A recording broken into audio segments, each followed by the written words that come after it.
he set up the ladder in a secluded spot and climbed roughly 15 feet up, settling on a sturdy branch. He began engaging in gooning while seated on the branch, believing he was out of sight and in complete solitude. Is it that deep to go into the top of a tree? And I said the tree at the beginning, so I'm like, yo, what is, like, yo, come on, man. This is the wrong morning wood we should be worrying about. What's up, guys? The Antio here, and today with another video called The Worst Gooner Deaths Ever. Now, look, we all have our own private times where we, go into our room and possibly, do our thing, right? If we're dying because of this, we need to change the society, because this is insane. Who is dying by jorking it in the bedroom or the, like, what? I bet you some crazy crap. People doing it with probably an animal or on a car or in a tree or, I don't know, just anything at this point. Without further ado, let's get right into it. The asphyxiation gooning incident. On June 14th, 1994, a 38-year-old man left his small home in Asheville, North Carolina, telling his family he was going for an evening walk to clear his mind. He often visited a wooded area behind a local park when he wanted privacy, and the route was familiar enough that no one thought much of it. Clad in casual outdoor clothing and carrying a small backpack, he walked into the tree line just before sunset, disappearing into the dense, quiet forest. As daylight faded, he ventured farther off the main path than usual, eventually stopping in a secluded clearing about 50 yards from the trail. He set down his backpack, removed several personal items, and began preparing an arrangement using a rope tied between two sturdy trees. The setup appeared practiced, done with deliberate care, suggesting this was not the first time he had been in this spot or engaged in this ritual. As night deepened, the man engaged in a sequence that involved controlled pressure and suspended positioning. At some point during the process, however, he shifted his weight incorrectly or misjudged the timing. The rope system, meant to allow controlled release, failed to do so once he lost consciousness. The moment he blacked out, his body became completely unsupported. Without the ability to adjust himself or break free, he remained suspended in a kneeling position. And the dit is just all out. Yo, that's crazy. You couldn't have just found somebody to do that for you. Like, somebody's into that. I'm like, you know what? I want you to just choke me. You had to grab a rope and go into the middle of the forest of all places and do this crap. What if somebody walked by and they're like, what the heck is wrong with this man? And then you just see you hanging and it's like, what the hell? No, that's crazy. Slumped forward and unable to breathe. Hours passed and the forest remained quiet and undisturbed. The next afternoon on June 15th, a group of hikers walked along the same trail, taking advantage of the warm weather. About half an hour into the hike, one of them noticed something odd. When they moved closer and saw the unmoving posture of the kneeling figure, they realized something was wrong. They immediately called 911. When paramedics arrived, they confirmed he had been dead for many hours. Investigators recognized the pattern as a classic case of accidental death during a private, high-risk solitary act of gooning. The Goonside incident on That's just crazy. Who wants to go that far into gooning as to where they have to grab a rope? You have better chance getting a person to do that to you. At least they can stop. I don't know. That's just really insane.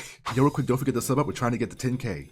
Appreciate it. January 8th, 2025, a 27-year-old man named Nautica Malone drove his sedan into the drive-through lane of Bikini Beans Coffee in Tempe, Arizona, just after 7. Is this that one guy that got caught like in the car and she recorded him and then that's like ended his life and had like a wife and kid? That is crazy. That's to this day, that's still insane to hear. A.m. He had left home unusually early that morning, according to his family, saying he needed fresh air and a change of scenery. As he approached the service window, a barista preparing for the morning rush noticed him rolling forward at a slow, measured pace. When he reached the window, she greeted him, expecting a routine. And he had no pants on either. It's like just the underwear. I'm like, what? Order. But within seconds, she realized Nautica had no pants on. She pulled out her phone and began recording the encounter, capturing the man's quiet, vacant expression as he sat behind the wheel. The video lasted only a few seconds before the car eased forward and exited the lane. The clip was shared privately at first, circulating among coworkers, but by late afternoon, it had been forwarded again and again until someone uploaded it to social media. And I think at some point he thought that like she recorded his dick. I don't think it was even out. It was just like the underwear. So I'm like, did he really have to go this far to do that? I mean, he got recorded, so he probably thought it's gonna be online. My family's gonna see this. My other family gonna see this. Damn, you don't gotta end your life because you got caught. That's your fault. Within hours, it was widely circulating across multiple platforms, gathering captions, jokes, and commentary. Gooner. Over the next 2 days, Malone withdrew from friends and family. According to relatives, he stayed mostly in his room, leaving only briefly to pick up mail or get water. He ignored calls from co-workers, disabled several of his social media accounts, and stopped responding to messages. His brother later told reporters that the shame and public attention seemed to overwhelm him almost instantly. And on the morning of January 11th, Malone left home quietly. He drove west toward Goodyear, Arizona, taking a long, looping route along the highway, avoiding busier exits. At some point during the drive, he called his brother, but the call went unanswered. When the brother returned the call minutes later, it rang without response. Just after 3 p.m., a passerby walking through a quiet parking area near a small business park noticed a black sedan parked at an odd angle beneath a tree. The engine was off, and the driver inside appeared completely still. The passerby approached slowly and tapped on the window, but there was no movement. Alarmed, they dialed 911 and reported an unresponsive person in a vehicle. Police and paramedics arrived within minutes. After forcing the door open, responders determined Malone had died from a self-inflicted gunshot wound, with the estimated time of death several hours earlier. A firearm was recovered inside the vehicle. On his phone, officers found a short message addressed to his family, written earlier that morning, apologizing for the pain he felt he had caused them. The falling Gooner incident. That's On March insane. 18th, 2011, a 32-year-old man returned to his small Milwaukee studio apartment after a long work shift. He dropped his keys on the counter, turned on his TV for background noise, and headed straight for the bathroom. A few minutes later, he decided he wanted to goon. He brought a small stool from the living room and placed it beside the bathtub. He propped his phone upright against a shampoo bottle, playing a video he wanted to goon to. Based on the coroner's— Yo, is it that deep? This dude gotta prop it up on a shampoo bottle, and he got with a stool? Are you that tiny, like 5'2"? Gotta go.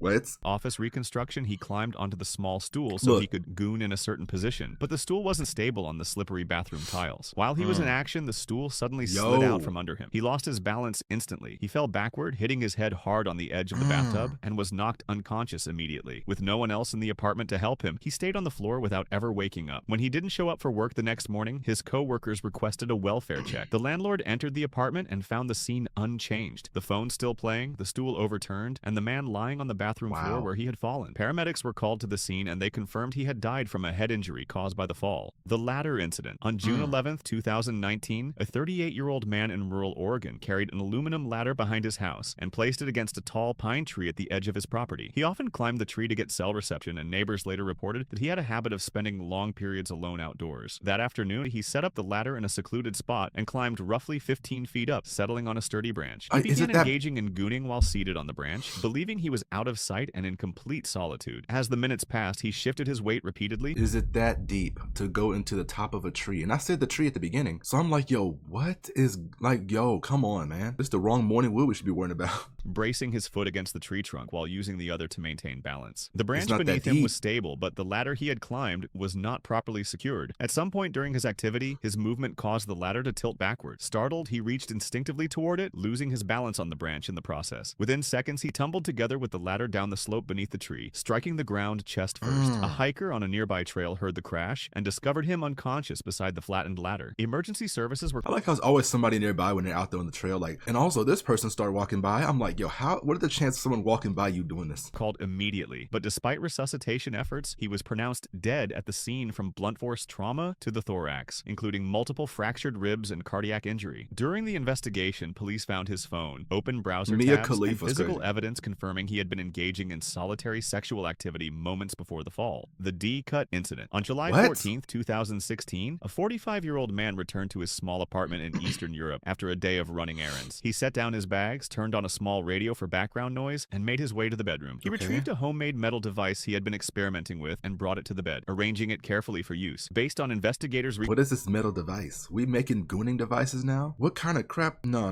this is bad. Construction, he attempted to use the device while sitting on the edge of the bed. The device was unstable and one of the metal parts suddenly snapped under pressure. The broken piece caused a deep cut to his groin. He tried to stop the bleeding, but the wound was severe and involved a major blood vessel. Alone in the apartment, he was unable to get help or call emergency services. Within minutes, he lost consciousness due to rapid blood loss. When he didn't respond to friends who visited later that evening, a welfare check was requested. Authorities entered the apartment and found the scene unchanged. The device broken, and the man lying unconscious on the bed where he had been attempting to use the device. Paramedics confirmed that he had died from hemorrhagic shock caused by the laceration. The obsessed Gooner incident. On October 14th, 2020, a 33-year-old man woke up in his small apartment in the city. His nights had become sleepless, spent scrolling through videos and live streams of a single adult performer he believed was secretly communicating with him. To him, every post, every glance at the camera was a coded message meant only for him. Investigators later found— How brainwashed you gotta be to think that this person's sending me messages, only me. I'm the most important person. Like, you gotta think, why would this person hit you up and you looking like this and she probably looking like that? You gotta think, okay, maybe I'm out of her league. But of course, your mind's not gonna think that, and you're gonna think, yeah, she's for me. That's not how that works. That he had stopped going to work, cut of his friends and family, and had isolated himself almost entirely. Notes, screenshots, and printed messages littered his apartment, all meticulously annotated with interpretations of the performer's signals. Over time, it's crazy how people push people away who they love and know, all because of some like lust. That is crazy how people do that. His fixation had escalated. He convinced himself that he needed to meet her in person to prove his loyalty. That morning, he packed a backpack with essentials, including including a handwritten letter and several printed screenshots, and left his apartment. He traveled by public transit to the city where he believed she was filming, following directions pieced together from interviews and online posts. For hours, he wandered near the area, checking security cameras and rehearsing what he would say. He refused to contact anyone for help, believing that any interference would ruin everything. As evening approached, he attempted to climb a fire escape to get a closer look at the studio where he believed she was working. Surveillance footage later showed him pause midway, hesitate, then lose his footing. Emergency responders arrived too late. He was already dead. The medical examiner ruled the death an accidental fall, noting that exhaustion, sleep deprivation, and distraction from obsessive fixation had contributed to his fall. Law enforcement later confirmed that the adult performer had no knowledge of his existence, had never communicated with him, and played no role in the accident.